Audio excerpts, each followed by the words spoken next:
Hello, our friends, Evolutionary Energy Arts family. Hi there, welcome back. So, guys, we're going to check out the winners and losers from the first release of 2020 census data. And this map is showing a change in congressional representation. And the states that gained are in red, states that are in blue lost. So they're losing a seat. Whereas the red states here are gaining a state. And, actually, when you look at it, besides Colorado and Oregon, there's an argument that those are red states for sure. At least Montana, Texas, Florida, North Carolina. North Carolina, Florida have been called purple states because they could flip either way. But there is a big migration going on underway. And, this is the first time, and this is data from 2010 to 2020. So it's really not including where we are today. And I think that there's going to be a massive shift in the next 10 years. That's already underway right now. But you see, Texas is the big winner. Texas gains 2 congressional seats. Texas is second in population, only to California. And Florida is the next big population growth winner after Texas. And they do gain 1 congressional seat, as does North Carolina, Montana, Colorado, and Oregon. And California, we see, for the first time ever, actually lost population. And they are losing a seat. And then, of course, these other states, they've been basically on a population decline for a while now, proportionately to the rest of the country, especially to the south, and also to the west in general. But Illinois is going to lose a seat, as is Michigan, Ohio, West Virginia, Pennsylvania, and New York. So here things are being remade. And the country is now sitting at 331.5 million people, according to official data.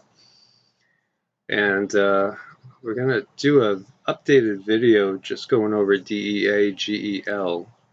And you guys may or may not be aware, but that particular website is projecting the U.S. population, which is at the moment here in 2021, 331.5 million, to be 99 million in 2025.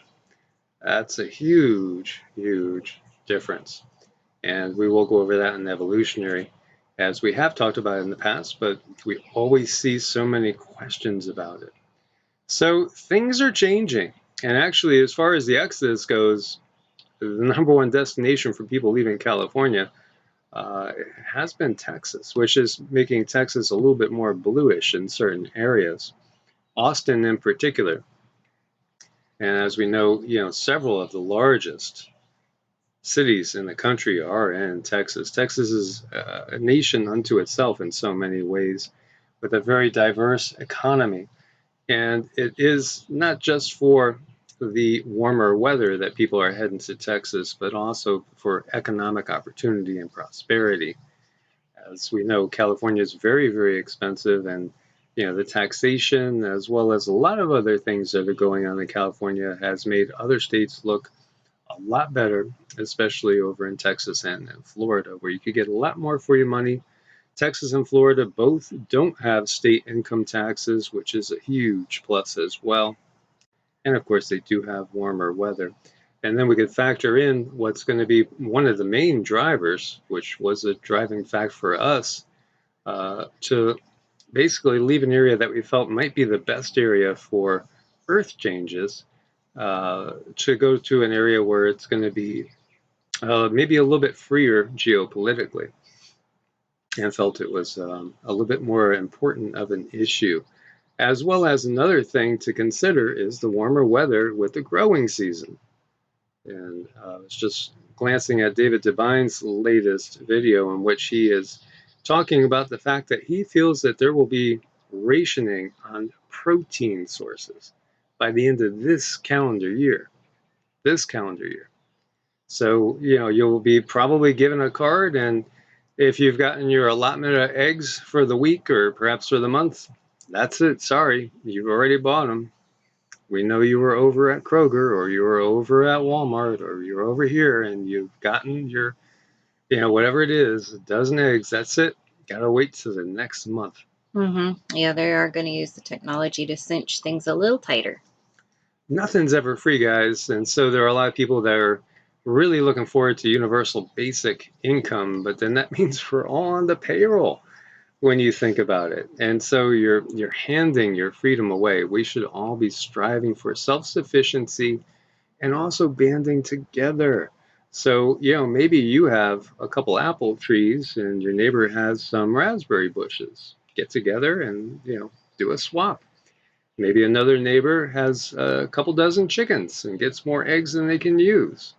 There you go. Another reason to swap, barter and trade. Barter and trade doesn't profit the corporations. It doesn't profit the banking industry. It just profits the average person. Yeah, there's definitely ways to get around things if we can all just get along. It is. It is. So census shows the South and the Mountain West gain political power from population growth.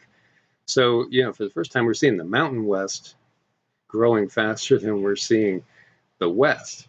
And the South has been just a steady growth for so long, as you still could get so much for your money in the South. And the other thing, too, is think about it.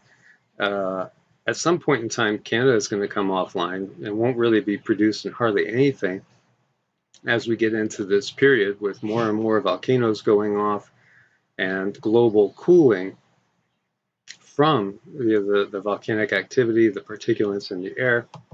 You're going to want to be somewhere where it's warmer. By the way, Governor Newsom over in California, they're certain to face a recall election. Some 1.63 million people have signed a petition to recall him. I just wonder why it takes so long to get that just done with. Hey, wait until November. Why not just get it done quicker? They used to do things in the dark ages that made change happen a lot faster, and change can come fast as well in these times. Even the cheapest homes in America are rising at 4 times the Fed's inflation target, and home prices rose on a year-to-year basis for the 8th straight month in February, surging 11.94%. And anybody that's out in the housing market knows it is crazy. We were in certain areas wanting to look at houses. We couldn't get a realtor to even show us a house. The realtors were all so busy. And of course, we're looking at an extremely low price point compared to the average prices. So we couldn't even get anybody to show us houses in certain areas. Well, there's not a whole lot in it for them. Yes. This is the other thing, that if you really, really look carefully at what's going on, it paints a very, very ominous and curious, to say the least, picture. Warning of a humanitarian crisis over fertility rates in advance of the 2021 Aspire Congress. The scientific chairman of the 10th Congress of Asia-Pacific Initiative on Reproduction, starting on Friday, has issued a stark warning that plummeting fertility rates in the Asia-Pacific region have reached crisis levels, with the prospect of dire social and economic circumstances.